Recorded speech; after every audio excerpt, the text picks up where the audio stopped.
Welcome to USA Global TV and Radio, where our mission is to provide education, entertainment, hope, and inspiration.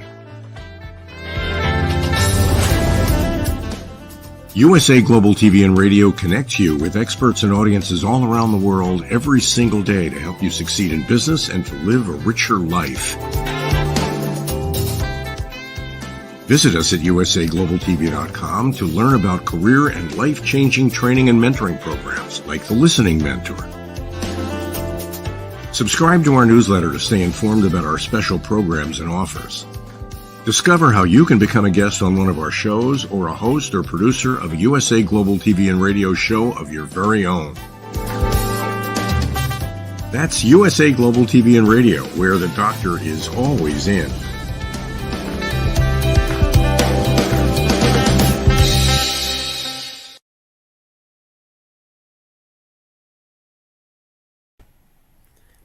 Welcome to Global Politics. This is Dr. David D. Schein, and on the other side of the pond, we have Ian Pelham Turner, and we talk about all things between the UK and the USA, and many times we agree, and sometimes we don't, but it's a very educational experience.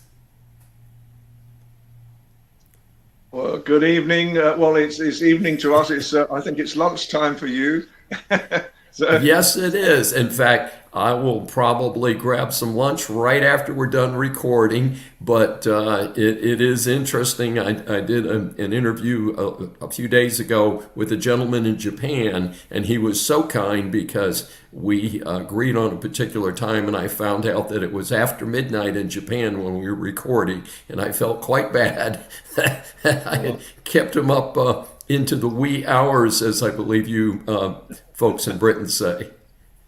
You know, I'm well aware of it because a lot of the time, different parts of America, especially if they're doing breakfast shows or lunchtime shows, it's midnight or 2-3 o'clock in the morning, our time. And I think the worst ones for me are Australia. I love Australia, and I love the Australian channels. They're so funny. They're great to work with.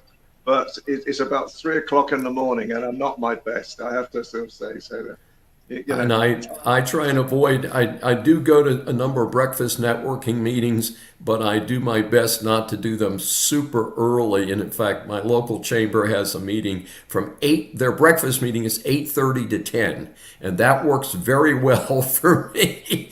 But the 7 a.m. breakfast meetings, it's like, no, I'm not Mr. Networker at 7 in the morning. But Ian, there's been a tremendous amount happening in the world. And of course, we focus on how this impacts the relationship between the United Kingdom and the United States. And of course, it's such a positive situation because the two countries do have a very positive relationship. But I'm sensing that there is definitely a difference in approach between the two countries, at least at the moment, with regard to our mutual ally, Israel.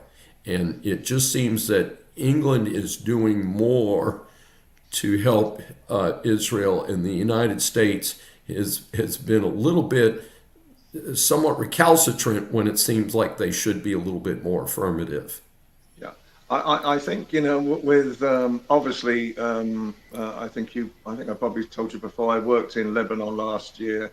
I'm very well aware of the politics in Lebanon, or the non-politics probably would be more precise, with the government that is really a puppet government more than anything in Lebanon. But I think, you know, the reality at the moment is that people in Britain feel that, you know, we should be descaling as much as possible what is going on in all these areas. Because I think, you know, as well, having been in Beirut and watching Beirut being blasted apart at the moment, I know how scary it is. One of the first things I was taken to when I was in Beirut was to, they took me to the docks, or the former docks, I should say, of Beirut itself. And it was alleged that Israelis blew the dock up in 2020. It killed 3,000 people in one day, and it took out a mile of buildings as well. And I think, when I look at both sides at the moment, as I do, what Hamas did, and obviously we have to be careful today because today is the day, is the first Yes. anniversary at the same time. So my heart goes out to the Jewish people. Don't think for one second I support what Hamas did in any way, shape, or form. But I think the reality at the moment is a lot more emphasis that we're hearing about from Israel is really trying to get the hostages home rather than to try and annihilate the whole of the Middle East in the process. And I think, for us as well, most people, the government especially, is now hoping that, to de-escalate the situation. I think, for me, it is very important because, I mean, we're looking at, I think in Gaza now that there's something like about, I forget how many thousands of people are now being killed.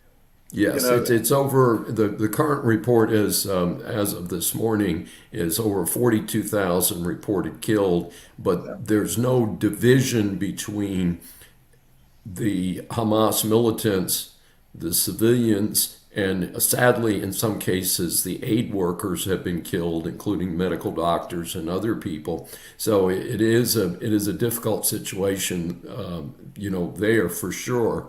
And in Lebanon, I have not heard the civilian deaths yet, but I believe the number is around 2,000 deaths. And again, we know that there's been targeted hits on the Hamas leaders and the Hezbollah leaders who were hanging out in Lebanon, but we don't know how many,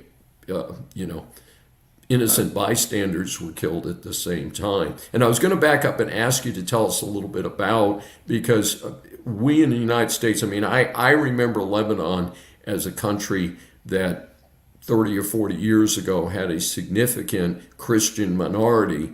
My understanding is the Christian minority, if they've had any choice at all, have left the entire country.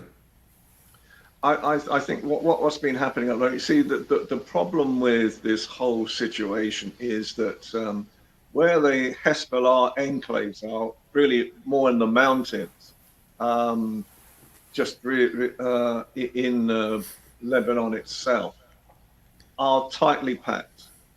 So I was taken to an enclave to meet, to go into a Hezbollah region. I was protected there and I was protected back, but I was given a military escort when I got into Hezbollah territory and a military escort from Hezbollah again as I came out to ensure that nothing unduly happened to me at the same time. But, the enclave that we went to had 20,000 people in a very, very small area. So if a bomb happened to drop onto that area, it would wipe out 20,000 people so quickly, so simply. And And Hezbollah works on a system where the actual house we went to, they didn't vote for Hezbollah. So what happens each time there's an election where Hezbollah is seeking support? They go to each house and each enclave, and they offer $250 to that household to actually support Hezbollah. The reality is that's 12 months' wages. So on the average wage in Lebanon is $20 a month. Now, the other scary thing that I'm really worried about as well, I was also privy to meet representatives of the American Embassy in Beirut. Now, I don't want to give too much away as well, even here, but it's massive. It's not your normal type of embassy by any means at all.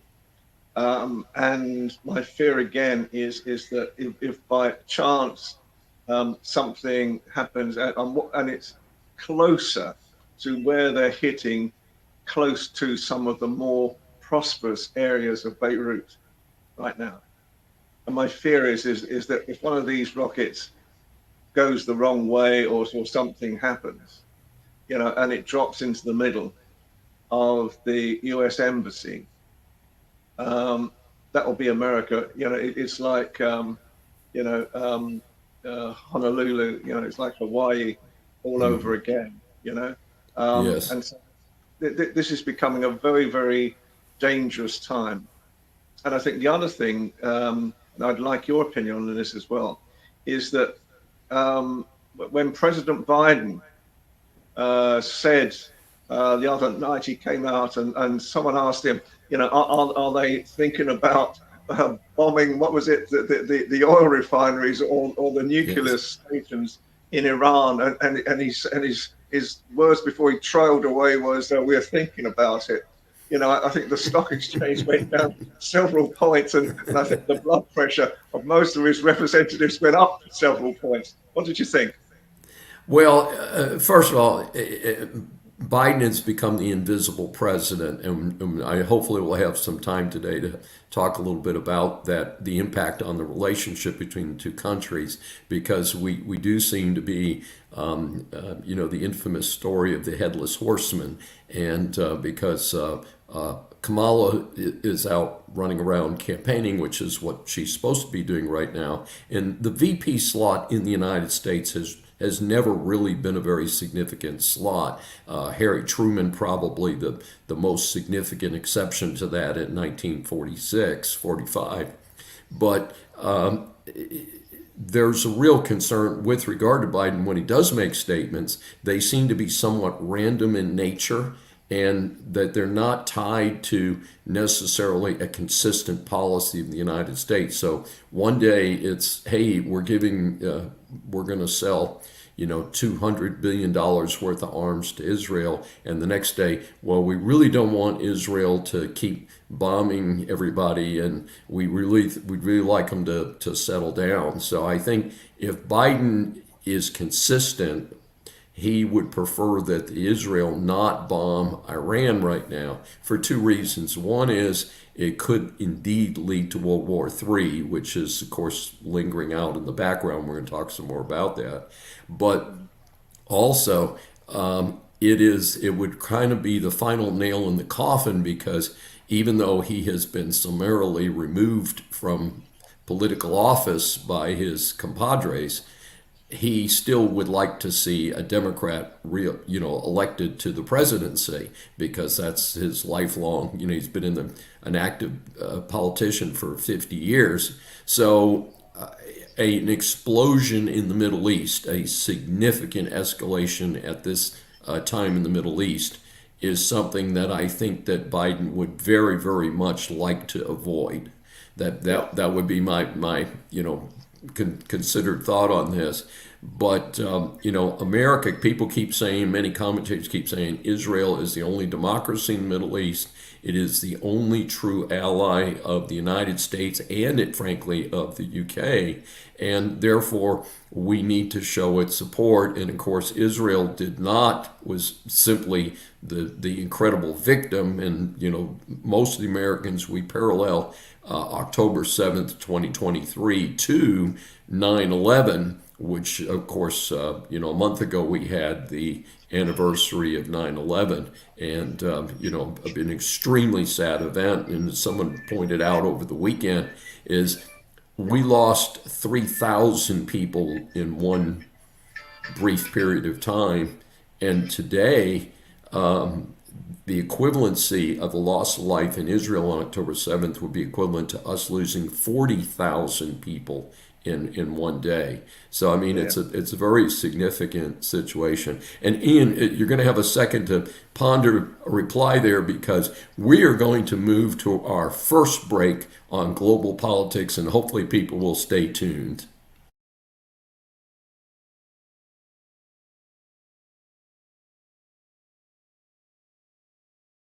My name is Dr. Felix Kravitz, and I am the founder of cybersecurityeasy.com, LLC. We live in a world full of vulnerabilities and cyber risks. We spend almost 4.5 hours a day on our mobile phones. It's over 7 hours of screen time daily when including computer use. We often forget that this convenience comes with risks. Published data predicts that the cost of cybercrime will exceed $10.5 trillion in 2025.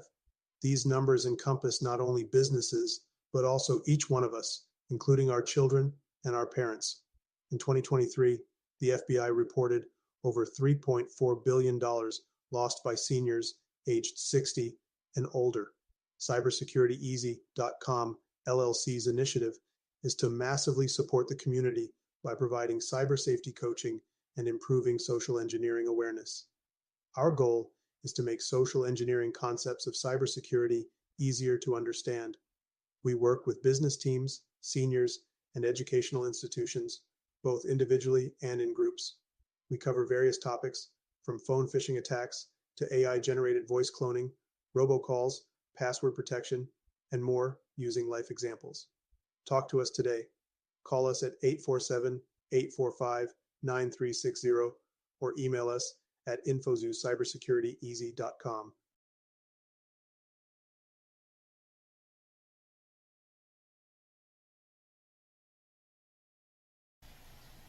Welcome back to Global Politics. This is Ian Pelham Turner in England and Dr. David D. Schein in the United States. And we explore all things global in this show. And we sometimes talk about fun stuff, but unfortunately, given the state of the world, a lot of stuff's pretty darn serious this week. And we've been talking a little bit about the relationship between Lebanon, the situation in Israel, and the support between the UK and the United States. And one of the things is that the United States has been giving mixed messages in terms of its support for Israel.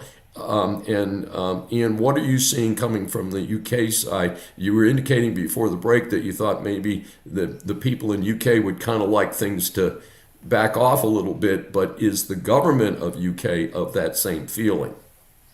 I think basically there's a very strong Jewish lobby in Britain. Interesting. And second of all, at one stage, the Labour Party, the equivalent to the Democrats, was accused of being anti-Semitic.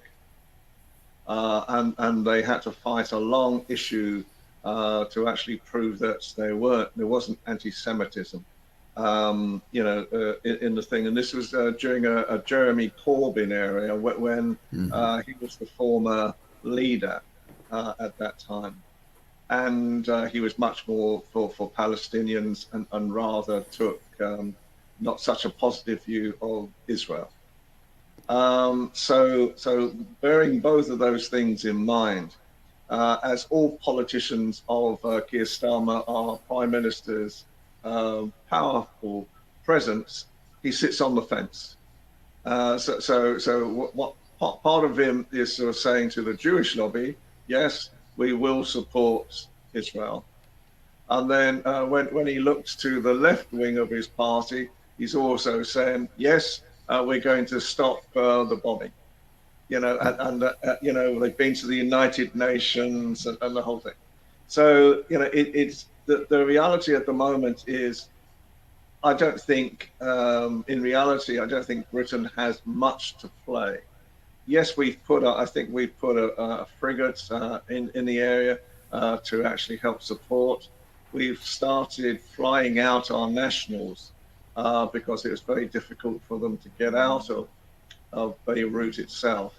And I think, that they've done their bit. They've banned 30% of the ammunitions being sent to Israel now as well. There's been a certain amount of reductions in all of this.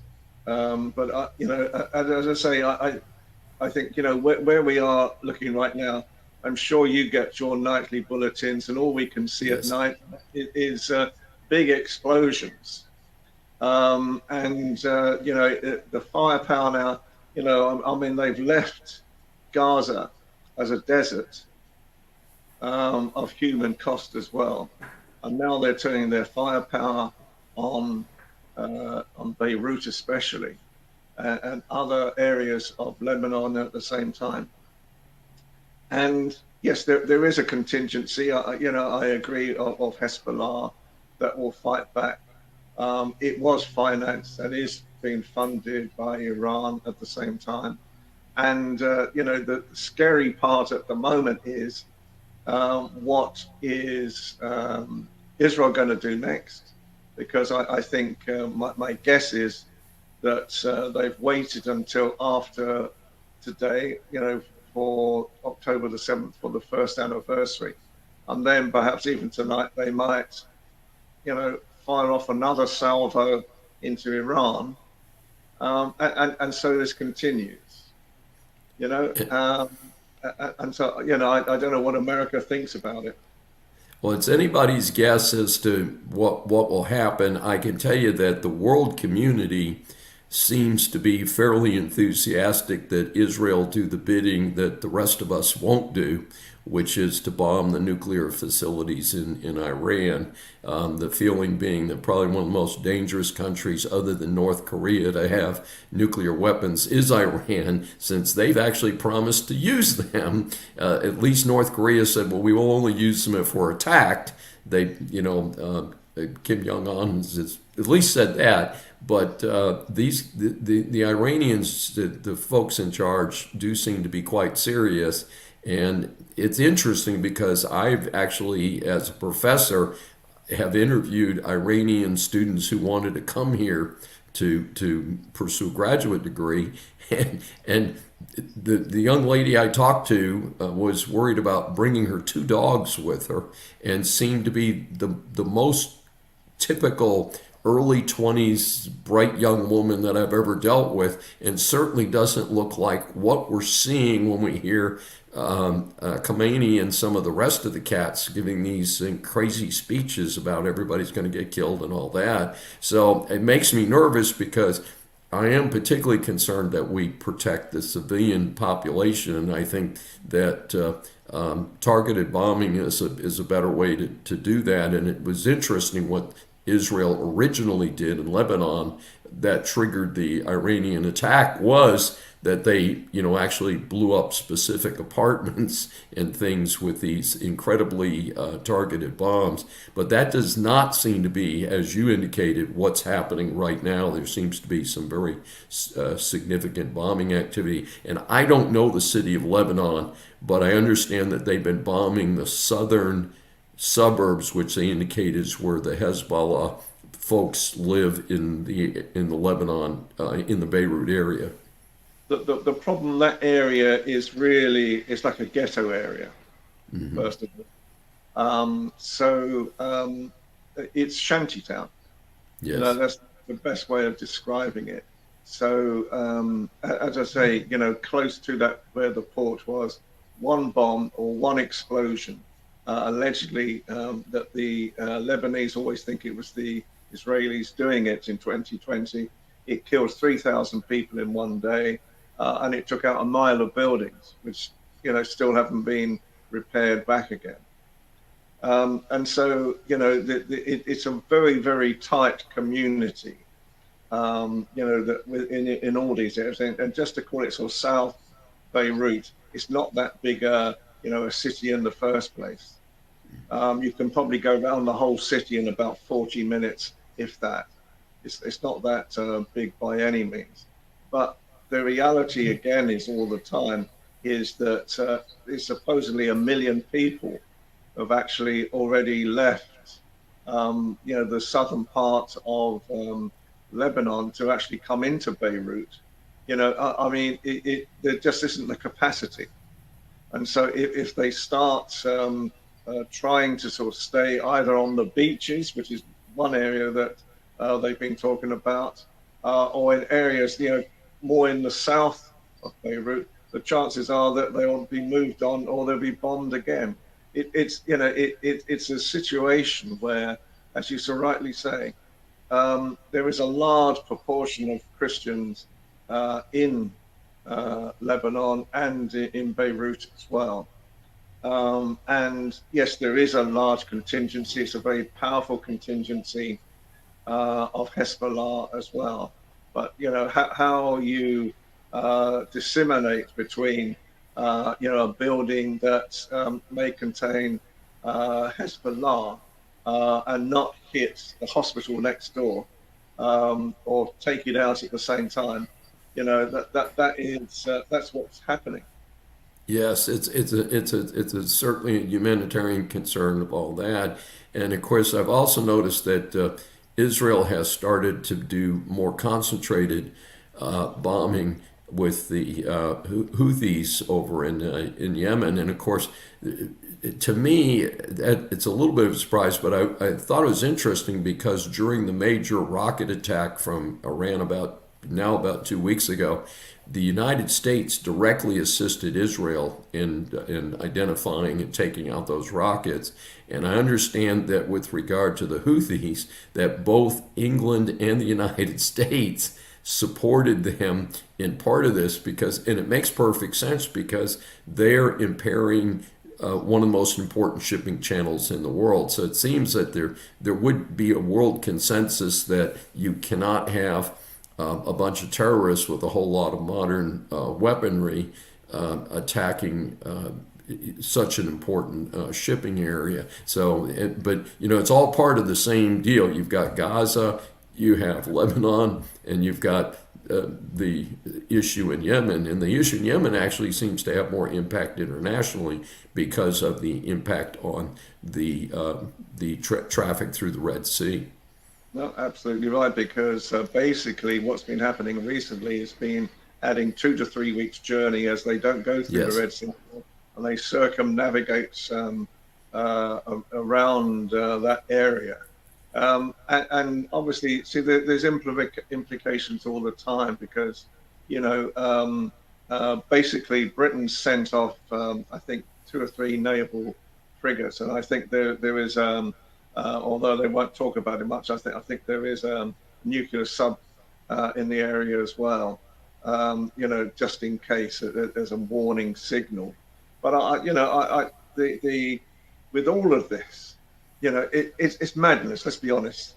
This is madness. Being piled on madness. And in this world right now, when we're trying to give, I think we're both of a similar age. I'm probably more senior even than you. We want to give our young people a future, and the reality at the moment is, if we're not careful, and you see, it's all very well trying to take out the nuclear facilities, but that then distributes nuclear waste into the skies as well as everything else.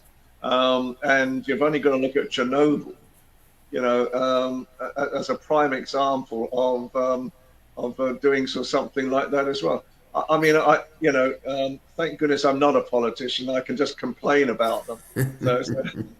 So it's a lot easier for me just to sort of sit on my own personal fence, and talk to both sides. But for me, it's just a terrible situation. And I think the British people now are starting more and more. I mean, we had a demonstration in London for Palestinians on Saturday, and 100,000 people turned up.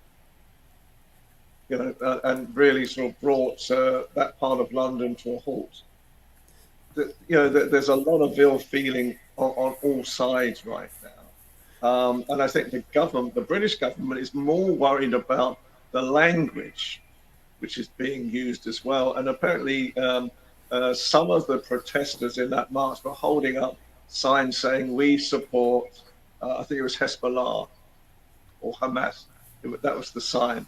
Yes. Now, that apparently, under British law now, is illegal. Whoa. We are not allowed to sort of say that anymore on a placard. Now, who decided that, or which law that came under? That's coming under some terrorist act. Now, who decided that? This is where politics becomes sometimes used, for law purposes as well. And as you are, renowned as an attorney at the same time, you will understand freedom of speech is just as important. Well, it is extremely important, and in fact, it's been a huge political issue in the United States in terms of this prosecution, if you will, on what some people label as misinformation and others label as the real truth. And there's an old cliche about there's your truth, my truth, and then the real truth somewhere else, and we're encountering that for sure right now. And we've got so much to talk about, but we're going to head into our second break here, and you are listening to Global Politics on USA Television and Radio Network with Ian Pelham Turner and Dr. David D. Schein. Don't go away. We'll be right back.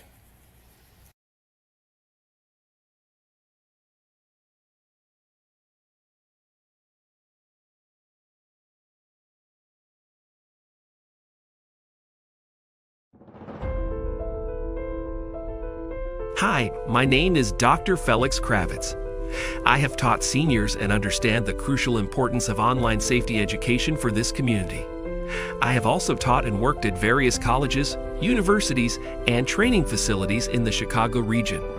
My goal is to educate seniors, helping them to feel safer while navigating the digital world. Call me today to learn more and get started. Together, we can enhance our seniors' understanding of safety concepts when using technology. Contact cybersecurity.easy.com LLC by visiting our website www.cybersecurity.easy.com. Call us at 847-845-9360 or email us at info@cybersecurity.easy.com.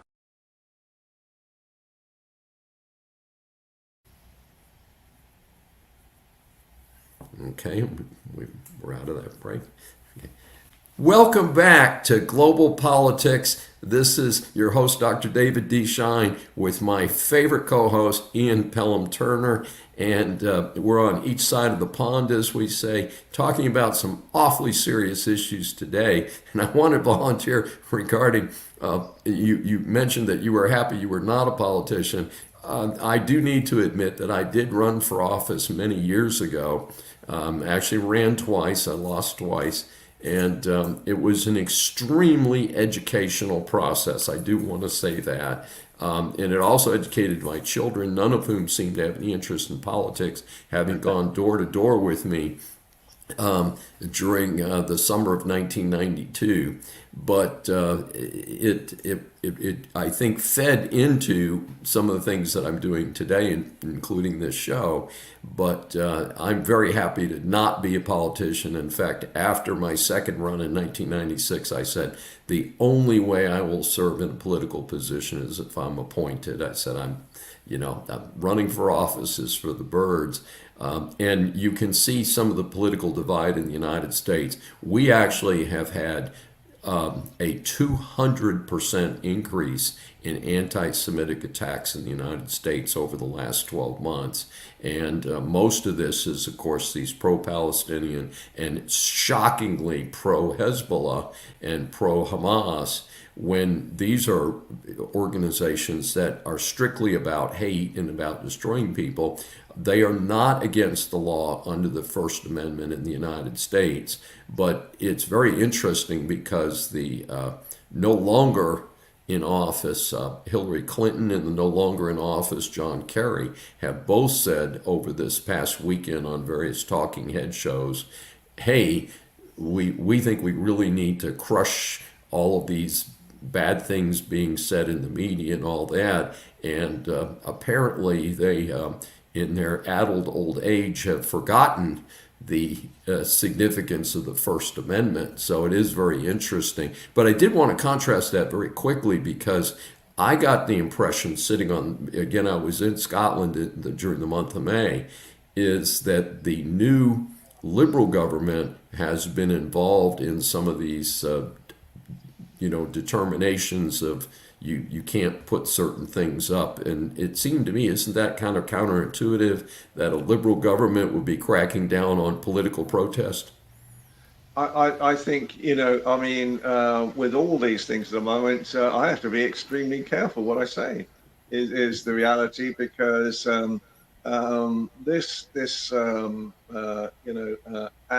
terrorism act, can cover all different sources. It really can.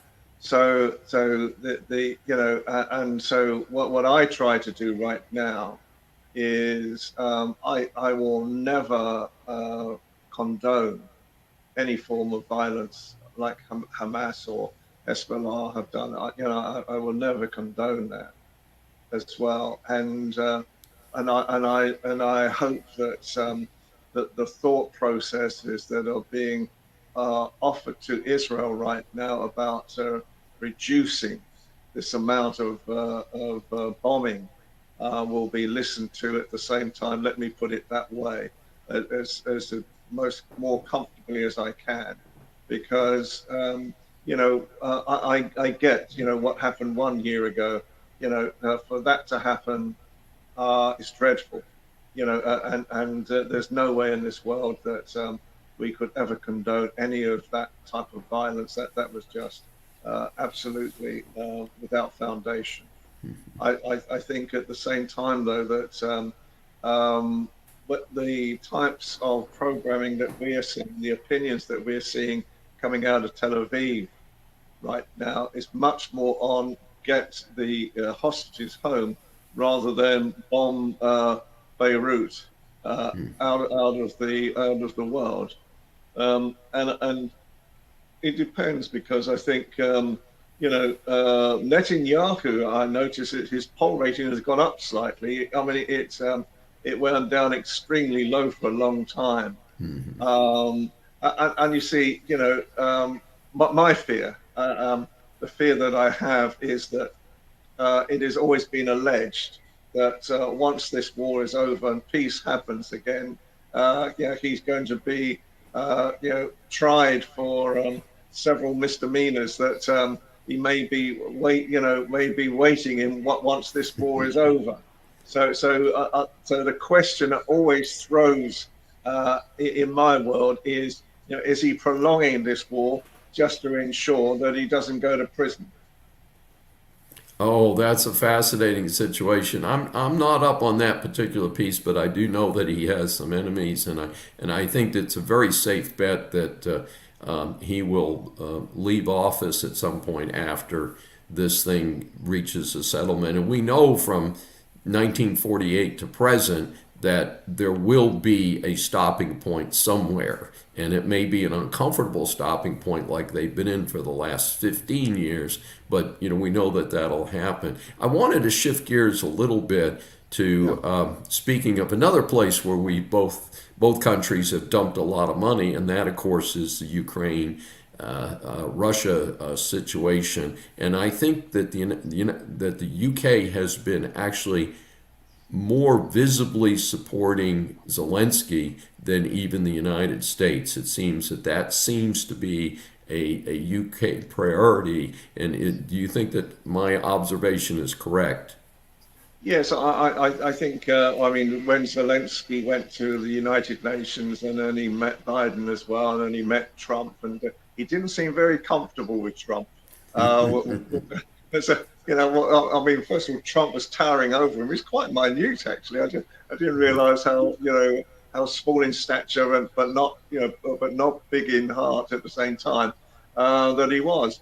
But I think at the moment we have a large Ukrainian community who fled the country and came to sort of settle in Britain. I've got several Ukrainian friends as well. So again. But you see, the problem now is at the moment, everybody is focused. The news channels are all focused on the Middle East. And so, Putin has got a very good chance of, causing further insurgencies. And they're not going to get in the news that much either. They've transferred most of their what's known as the war journalists from Ukraine and moved them to the Middle East instead. And I think, the reality at the moment, to answer your question, yes, I think from a very early time, we fought against Germany during the Second World War, and that was really, and why we did that, is historic in '39. And I think, we saw the same type of boundaries being, closed down again with Ukraine as well. And I think, the reality at the moment is I understand in one way what Putin is saying, because now he's surrounded by NATO countries. But at the same time, when you analyze the lifestyle of Putin, for example, where he built this golden palace. I think they spent something like about $800 million on this golden palace, including toiletries that were all gold plated as well, or even for him to have his daily ablutions on. It is. I saw it because in one way, I understand it. I was one of the first Western journalists to be allowed in after Perestroika. And I spent quite a long time in Moscow as well. And I saw that basically in the old days, things like the KGB, Red Army, and so forth, they all ate. Now, that might seem strange to us, but they all had supermarkets where they could eat, where they could get food from. And the average Muscovite would queue up for hours just to get some cigarettes from a factory. Yes.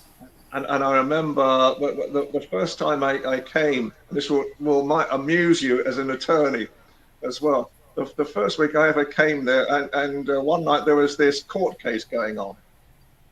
And they are extremely mad drivers. They all look like like Rasputin, I should say.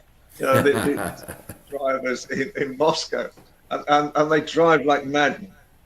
And there's no such things as roads to them. And so one of these taxi drivers was racing down the pavement of a Moscow street and knocked over this old lady. And then the court case ensued, where the taxi driver was suing this old lady for not getting out of his way. Oh my goodness! And that was typical of Moscow at that time. Again, I think we may have a similar generation where we knew about what was called the Iron Curtain. When I was growing up. And so my first visit into Moscow, and I'm thinking, okay, well, it's going to be the KGB. Everybody's going to be listening to everyone else. We were told, don't do this, this, and this. In the end, I actually was made an honorary KGB member, because it was the only way of keeping the money lenders and people who wanted to exchange rubles for dollars away from the hotels. And they would walk up to you out of the Western hotel. There was only one Western hotel at that time. And you would walk out of the hotel, and the money, people wanted to sort of change dollars for rubles. But as soon as they saw the KGB badge, they did a right angle turn, and that was it. But the point I'm making, more than anything, is that I think when Putin came to power, he was trying to create a new powerful force for the KGB. I think it's called the SB now, isn't it? Mm-hmm. And to the oligarchs who were really, a lot of them probably former KGB employees at the same time. When all these, when it was the demarcation under Gorbachev happened, suddenly thousands of military people and their families lost the opportunity of actually getting food and had to queue up with the rest. And so that's where we first started seeing Russian oligarchs. In fact, I met one of them. He was one of the first Russian oligarchs. But a lot of the time, I think what Putin was trying to do, and what he's been trying to do ever since, is bring back the power of the KGB or the FSB as it is now. Now, in terms of this situation, do you see my current thinking in the United States is that neither Barack Obama nor Joe Biden is actually in charge, that we've got a cabal, some people call it the deep state here in the United States, of very wealthy people. The most common name mentioned is George Soros, but we know that people like Bill Gates and Mark Zuckerberg and people like that have been involved behind the scenes in supporting what's going on. In Russia, do you see this collection of 6 to 8 oligarchs actually running the country, and Putin is the face of it, which is what we see here in the United States with Obama and Biden? Or do you see Putin as this more like a Stalin-esque figure who determines what it is, and if you're an oligarch, that's really cool, and you give your piece to the leader so that he can live in his $800 million palace, but that you're still secondary to that? Because I know what I've heard is there's been a couple oligarchs who have crossed Putin and ended up in a jail cell. So it doesn't sound like the rich guys are necessarily running things over there. Well, there was quite a good commentary, televised commentary, a few weeks ago now, where some acts of Putin's parliament had to be signed by all the Politburo, as it is these days. Yes. And one after that, they were all sat in a row, about 20 of them. They were all sat in a row, and there was Putin behind the desk. They all had to stand up one after the other and swear allegiance to this new act, and obviously swear allegiance to Putin at the same time. And there was one guy at the very, very end who was trying to sit on the fence. And Putin started saying to him, "Are you going to support me? Are you supporting, are you supporting Russia, mother country?" And you could see that what he was saying was, do you want to live or not?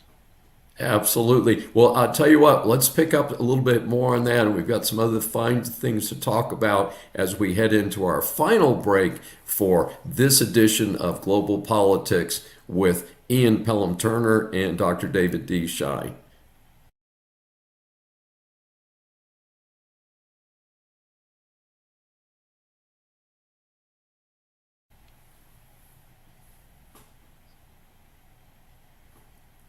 So we were talking about Russia, but I also wanted to look a little bit at the situation with Ukraine, because obviously people have gotten very excited in the United States because of the offensive that Ukraine mounted has actually created an incursion into Russia. They've actually had drones over Moscow, which is fascinating. But at the same time, the top military experts that I hear interviewed from time to time say it is absolutely impossible for Ukraine to win. They can hurt Russia, but Russia has apparently willingly lost hundreds of thousands of soldiers. I mean, it's incredible, but at the same time, they've destroyed a great deal of the country of Ukraine. And something that doesn't seem to have made it into the national press, but of course I try and read a little deeper, is that Russia has continued to increase its hold on the Donbass region, which appears to have been its initial objective, because with the Donbass, they can connect Crimea on the south, up Donbass along the east, and then into Russia, and it creates a smoother situation for them. Of course, it also handicaps further the industrial capacity of the country of Ukraine. So the outlook does not appear to be particularly positive, maybe a little of a PR stunt, if you will, doing some of the things that they've done in Russia, and including, speaking of PR stunts, Zelensky's recent tour in the United States here, where he did the political thing. And I know what he's afraid of. He's afraid that Trump will come in and say, the budget, the dollar flow has ended, and you will be stuck with Russia keeping the Donbass and permanently keeping Crimea, and you're going to have a smaller country with less industrial capacity, and you're going to like it because that's the deal that we're going to make, because we're going to stop sending money to you. And it's a very substantial amount of money. So I don't know, is that what you're seeing from your end? Well, I mean, we're hearing, for example, that Putin has just conscripted 120,000 more young people to go to the army because the army is depleted because they're all dead. Yes. I mean that young people are fleeing Russia as quickly as they can because they'll be conscripted into the army instead in the first place. And I think that the reality at the moment is what we mustn't forget is, and what Hitler forgot about trying to invade Russia was the winter, and the winter Yes. fast approaching in Russia now and in Ukraine as well. Everything comes to a stop, because it is so vicious these winters. Everything comes to a halt, and so there's going to be quite a few months until early next year, I think, when there will be there may be rockets being flown over, for example, but the main sort of artillery, I think, is going to come to a grinding halt. Whether and the other thing, of course, is, as you so rightly say, I think it was something like about 400 billion that was going to. I'm not sure I got the correct figure on that. That was going to be given It's by a lot of money. It's a um, lot of money. it is a lot of money, for weapons. I mean, I think in comparison, I think we've offered 5 billion in assets over perhaps a longer period as well in the process. It is a difficult decision because how do you stop a dictator? And Putin, in my estimation, is just a pure dictator. Yes. Anyway, how do you stop the dictator from trying to bully, his own population and then the whole of the Western area to his way of thinking, just purely for his own benefit? This is not for the benefit of Russia. This is just for the benefit, I believe, for to remain powerful amongst his fellow oligarchs that may be former KGB like himself. So you look at that at the same time. I think Zelensky, that we've had several really shows about Zelensky recently, about his lifestyle from the past, and where he is now.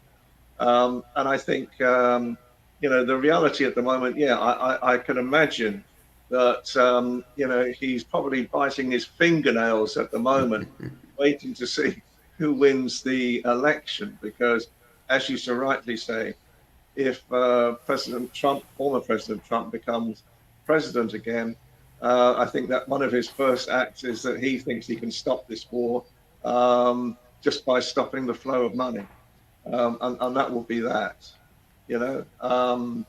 So it's going to be very interesting. But then he's not been a great fan of NATO. I don't think either. And so, NATO has been circling Russia for some time. Finland's coming on board now. Sweden and some other countries are coming on board at the same time. So NATO has probably virtually encircled Russia. Yes. Right at the same time. So, and we look at the funding, because I don't think in reality what's been helping to support the Russian economy is obviously oil, because of the oil issues. So that's been flowing into Europe again, and the gas has been flowing into Europe again, which has been giving him his financial dominance. It's plenty of money, absolutely. But actually now going to Kim Jong-un for his weapons, I saw that. Yes. I get a strange feeling that actually hasn't got so many friends in this world as he thought he had. Oh, really? Well, one of the things that I think is interesting is because I was a youngster during the Vietnam War, but I remember the protests quite vividly, especially watching on television as a kid the 1968 Democratic Convention in Chicago, which with these massive protests and the whole world's watching and all that. And I find it interesting because in reality, it seems to me that the invasion of Ukraine by Russia is the Vietnam, and it's a replay where Russia had a failed incursion into Afghanistan. Speaking of failed incursions, of course, then the United States repeated the mistake. And of course, in Vietnam, the United States went in after France gave up and repeated the mistake. So the question is I guess the historical perspective may be, why are the people of Russia at some point not saying, not my son, we're not going to let this continue? And there's got to, even with the huge amount of oil revenue coming in, there's got to be a stopgap there. I would think that the stores, with the way the international community has cut the country off, that there's got to be a situation where there are things that people can't buy. There's a lot of young men who are missing and probably not going to return, given the incredible loss of life. You see, I think, nowadays, when you look at Russia at the moment, the depletion of their citizens, first of all, is immense. To actually conscript another 120,000 to actually sort of fight in the army as well. But to answer your other question, what we have seen quite a bit of is that if someone protests in Russia, it's a 10-year sentence. It's an automatic 10-year sentence in in some good god awful place, where he sort of sends these prisoners to, and that's if they survive. There is, I think Putin rules through fear, and although you see thousands of people coming out into the streets to protest against this, a large proportion of them, it's like I remember the times in Hong Kong, where there were protests with Chinese taking over and then the Chinese influence, and that that's all gone, because now China is just taken out all the dissidents, and where they are I don't know, but they are certainly gone now. And I think it's a similar circumstances in Russia. Absolutely. Well, we haven't touched on China today, and I think we'll save that for another show. I had that in the back of my mind. Quickly, as we've got a few minutes, and literally just a few minutes left, wanted to ask you, we obviously have had one of the largest natural disasters in history hit the United States.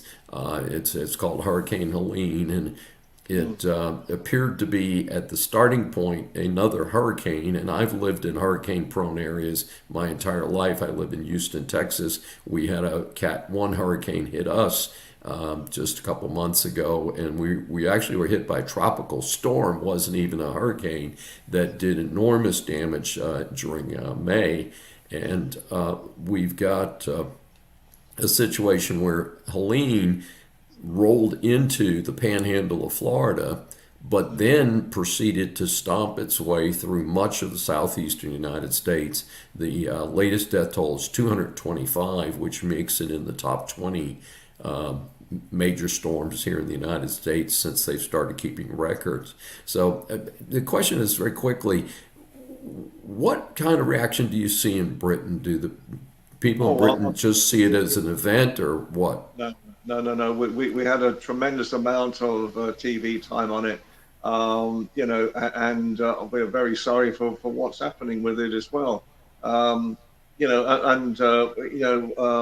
a lot of our news programs were showing, the decimation of houses, in fact, the disappearance of houses, and then people who had lived in their houses all their life but hadn't insured the houses because they couldn't afford it. And where do they go from now? There was this total feeling of desperation for those types of people who no longer had anywhere to live at all. And what were they going to do? People of my age, and where are they going to go? Who's going to look after them? And so I think in one way, I wouldn't say our system is much better, where we look after, and I hope Americans do look after their own as well. I'm not quite sure how that works, but no, a lot of it was actually shown. Well, this is a very sad situation, but we're going to have to visit some more in the future. And like I said, maybe we'll talk some more about China and about how each country and its citizens views the other. But of course, we're just two individuals: Ian Pelham Turner in England, Dr. David dschein here in the United States, and we're going to call it a show for global politics on the USA Global Television and Radio Network. Thanks for joining us. Please tune in again. Take care.